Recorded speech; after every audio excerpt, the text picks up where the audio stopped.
ಕರ್ನಾಟಕ ರಾಜ್ಯ ಸರ್ಕಾರದ ಗೃಹ ಇಲಾಖೆಯಿಂದ ಜಾರಿಗೊಂಡಿರುವಂಥ ಒಂದು ಕಾರ್ಯಕ್ರಮ. ಇದು ಮನೆ ಮನೆಗೆ ಪೊಲೀಸ್ ಅಂತ. ಮನೆ ಮನೆಗೆ ಪೊಲೀಸ್ ಅಂದರೆ ಮೊದಲು ನಾವು ಬೀಟ್ ಅಂತ ಹೇಳ್ಬಿಟ್ಟು ನಾವು ಬೀಟಿಗೆ ಬರ್ತಾ ಇದ್ವಿ. ಬೀಟಿಗೆ ಬಂದುಬಿಟ್ಟು ನಿಮಗೆ ಬೀಟ್ ಸರ್ವೆ ಮಾಡಬೇಕು. ನಿಮ್ಮಲ್ಲಿ ಏನಾರ ಸಮಸ್ಯೆ ಇದ್ದರೆ ಅದನ್ನು ನಾವು ಆ ಸಮಸ್ಯೆನ ಸ್ವೀಕಾರ ಮಾಡಿಬಿಟ್ಟು ಸಂಬಂಧಪಟ್ಟ ಕಾನೂನುಬದ್ಧವಾಗಿ ಕ್ರಮ ತೆಗೆದುಕೊಳ್ತಾ ಇದ್ವಿ. ಇವಾಗ ಏನಾಗಿದೆ ಅಂದರೆ ಇವೆಲ್ಲ ಬೀಟಿಗೆ ಕೆಲವರು ಬರ್ತಾರೆ, ಕೆಲವರು ಬರಲ್ಲ, ಪ್ರತಿಯೊಬ್ಬರಿಗೂ ರೀಚ್ ಆಗ್ತಾ ಇಲ್ಲ. ಅದರಿಂದ ನಾವು ಮನೆ ಮನೆಗೆ ಪೊಲೀಸ್ ಅಂತ ಹೇಳ್ಬಿಟ್ಟು ಜಾರಿಯಿಂದ ಇದೆ. ಈಗ ನಾವೇನು ಮಾಡ್ತೀವಿ, ಪ್ರತಿಯೊಂದು ನಮ್ಮ ಬೀಟ್ ಇರುತ್ತೆ. ನಮ್ಮ ಬೀಟ್ಗಳಲ್ಲಿ ನಮಗೆ ಏರಿಯಾಗಳ ಡಿವೈಡ್ ಮಾಡಿರ್ತಾರೆ. ನಮ್ಮ ಬೀಟಲ್ಲಿ ಇದು ನನ್ನ ಬೀಟ್ ಬರುತ್ತೆ. ಇದು 22ನೇ ಬೀಟು ಕೆಲಸದಲ್ಲಿ. ನಾನು 22ನೇ ಬೀಟು, ನನ್ನ ಬೀಟ್ ಸಂಖ್ಯೆ 22. ನಾನೀಗ ನಿಮ್ಮ ಮನೆಗೆ ಬಂದಿದ್ದೀನಿ. ನಿಮ್ಮ ಮನೆಗೆ ಬಂದು ಏನೇನು ಹೇಳ್ತಾ ಇದ್ದೀನಿ ಅಂದರೆ, ನಮ್ಮ ಸ್ಟೇಷನ್ನು 13 ಪೊಲೀಸ್ ಸ್ಟೇಷನ್ನು, ಈಶಾನ್ಯ ವಿಭಾಗ, ಸಂಪಿಗೆ ಉಪವಿಭಾಗ. ಇದರೊಳಗೆ sub inspector, incharge sub inspector Madeva Swami sir ಇದ್ದಾರೆ, ಅಸಿಸ್ಟೆಂಟ್ ಸಬ್ ಇನ್ಸ್ಪೆಕ್ಟ್ರು AS ಇದ್ದಾರೆ. ಇದು ನಾನು ಬೀಟ್ ಇನ್ಚಾರ್ಜ್ ಗೌರೀಶ್ ಅಂತ ನನ್ನ ನಂಬರಲ್ಲಿ ಎಂಟ್ರಿ ಮಾಡಿದ್ದೀನಿ.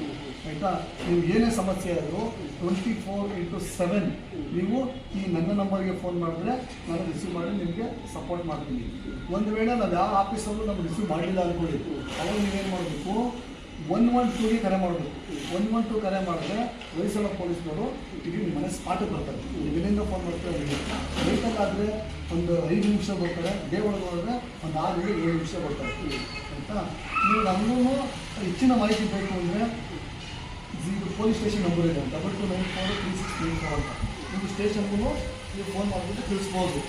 ನಂತರ ನೀವು ಈ ಎರಡರಿಂದ ನೀವು ತೃಪ್ತಿ ಆಗಲಿಲ್ಲ ಅಂದರೆ ನೀವು ಪೊಲೀಸ್ ಇನ್ಸ್ಪೆಕ್ಟರ್, ಯಾರು ಪೊಲೀಸ್ ಇನ್ಸ್ಪೆಕ್ಟರ್ ಪ್ರೆಸೆಂಟ್ ಚಾರ್ಜ್ ಇರ್ತಾರಲ್ಲ, ಈಗ ನಮ್ಮಲ್ಲಿ ಚಂದ್ರನ್ ಕುಮಾರ್ ಅಂತ ಇದ್ದಾರೆ ಪೊಲೀಸ್ ಇನ್ಸ್ಪೆಕ್ಟರ್, ಅವ್ರ ನಂಬರ್ ನೀವು ಫೋನ್ ಮಾಡಿ ತಿಳಿಸ್ಬೋದು. ನಿಮ್ಮ ಸಮಸ್ಯೆ ಏನಾದ್ರು ಆಗಿದ್ರೆ ನಿಮ್ಗೆ ಇವರ ಸಮಸ್ಯೆ ಬಗೆಹರಿಸ್ಬಿಟ್ಟು ನೀವು ಬೇರೆಯವರಿಗೆ ಮಾಡೋಂಥ ಅವಶ್ಯಕತೆ ಏನಿಲ್ಲ. ಮತ್ತು ಇದು ನಿಮಗೆ 1930 ಅಂತ ಇದೆ. ಇದು ಸೈಬರ್ ಕ್ರೈಮ್ ಅಫೆನ್ಸ್ ಅಂತ. ಸೈಬರ್ ಕ್ರೈಮ್ ಅಫೆನ್ಸ್ ಹೆಂಗಾಗುತ್ತೆ, ಈಗ ನಿಮ್ಮ ಅಕೌಂಟಲ್ಲಿ ನೀವು ಒಂದು 50,000 ಅಮೌಂಟ್ ಇಟ್ಕೊಳ್ತೀವಿ. ನಿಮಗೆ ಯಾವುದೋ ಒಂದು ಲಿಂಕು ಕಳಿಸ್ಕೊಡ್ತಾರೆ. ಲಿಂಕ್ ಕಳಿಸ್ಕೊಟ್ಬಿಟ್ಟು ನಿಮಗೆ ಏನಾದರೂ ಜಾಬ್ ಆಫರ್ಗೆ ಅಥವಾ ನಿಮಗೇನು ಬಹುಮಾನ ಬಂದಿದೆ, ಯಾರು ನೀವು ಕ್ಲಿಕ್ ಮಾಡಿದ್ರೆ ನಮಗೆ OTP ಕೊಡುತ್ತೆ. ಆ OTPನ ನೀವು ಹೇಳಿದ್ರೆ ನಾವು ನಿಮಗೆ ಇಷ್ಟು ಅಮೌಂಟ್ ಕೊಡ್ತೀವಿ, ಅಥವಾ ಈ ಥರ ಪ್ರೈಸ್ ನಿಮಗೆ ಆನ್ಲೈನಲ್ಲಿ ಇದರೊಳಗೆ ಕಳಿಸ್ಕೊಡ್ತೀವಿ ನಿಮಗೆ ಅಂತ ಹೇಳ್ಬಿಟ್ಟು ಅವರು ನಿಮಗೆ ಆಫರ್ ಮಾಡ್ತಾರೆ. ಇದು ನಿಮ್ಗೆ ನಂಬಿಸ್ತಾರೆ. ಅಥವಾ ನಿಮಗೆ ಯಾವುದೇ ರೀತಿ ನಿಮ್ಮ ಯಾರೋ ಫೋಟೋಗಳನ್ನ ನೀವು ಫೇಸ್ಬುಕ್ಕಲ್ಲಿ ಮತ್ತು ವಾಟ್ಸಪ್ಪಲ್ಲಿ ಮತ್ತು ಇನ್ಸ್ಟಾಗ್ರಾಮ್ಗಳಲ್ಲಿ ನೀವು ಫೋಟೋಗಳು ಹಾಕಿರ್ತಾರೆ.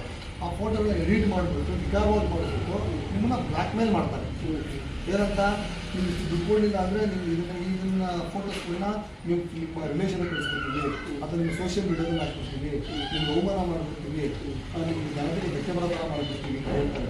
ಆ ಸಂದರ್ಭದಲ್ಲಿ ನೀವು ಏನು ಮಾಡಬೇಕು, ಇಮಿಡಿಯೇಟ್ಲಿ 112ಗೆ ಕಾಲ್ ಮಾಡಿ ಕಂಪ್ಲೇಂಟ್ ಮಾಡಬೇಕು. ಅವರು ಕಂಪ್ಲೇಂಟ್ ಮಾಡಿ ನಿಮ್ಗೆ ಒಂದು PDF ಕಳಿಸ್ತೀನಿ. ಆ PDF ತೊಗೊಂಡು ಒಂದು ಸ್ಟೇಷನ್ಗೆ ಕೊಟ್ಟರೆ ಅದ್ರ ಮೇಲೆ ನೀವು ಕಂಪ್ಲೇಂಟ್ ಮಾಡಿರ್ತೀರಲ್ಲ, ಆ ಆಧಾರದ ನಾವು FIR ಮಾಡಿ ಅದನ್ನು ಕ್ರಮ ತೆಗೆದುಕೊಳ್ತೀವಿ. ಮೇನ್ ಉದ್ದೇಶ ಏನು ಅಂದರೆ, ಜನಸ್ನೇಹಿ ಪೊಲೀಸ್ ಅಂದರೆ ಸಾರ್ವಜನಿಕರಿಗೆ ಅನುಕೂಲ ಆಗಬೇಕು. ಪೊಲೀಸ್ ಅಂದರೆ ಭಯ ಅಲ್ಲ, ಭರವಸೆ ಅನ್ನೋದು ನಿಮ್ಮಲ್ಲಿ ಬರಬೇಕು. ಪೊಲೀಸ್ನವ್ರು ಮನೆ ಹತ್ರ ಬಂದರೆ ನೀವೇನಾಗ್ತೀರ, ಫ್ರೆಂಡ್ ಆಗಿಬಿಡ್ತೀರ. ಈಗ ನೆಕ್ಸ್ಟ್ ನಾವೇನಾದರೂ ನೀವು ಸ್ಟೇಷನ್ಗೆ ಬಂದಾಗ ನಾನು ನೋಡ್ಬಿಟ್ಟು ನಿಮಗೆ ನಾನು ಬಂದ್ಬಿಡ್ತೀರ ಡೈರೆಕ್ಟಾಗಿ, ಸರ್ ಬೇರೆ ಸಮಸ್ಯೆ ಆಗಿದೆ ಅಂತ. ಆ ಥರ ಪೊಲೀಸ್ನವರು ಸಾರ್ವಜನಿಕರ ಮೇಲೆ ಉತ್ತಮ ಬಾಂಧವ್ಯ ಬೆಳೆಯುವುದರ ಉದ್ದೇಶಕ್ಕೋಸ್ಕರ ಮಾಡಿರ್ತಕ್ಕಂಥ ಯೋಜನೆ.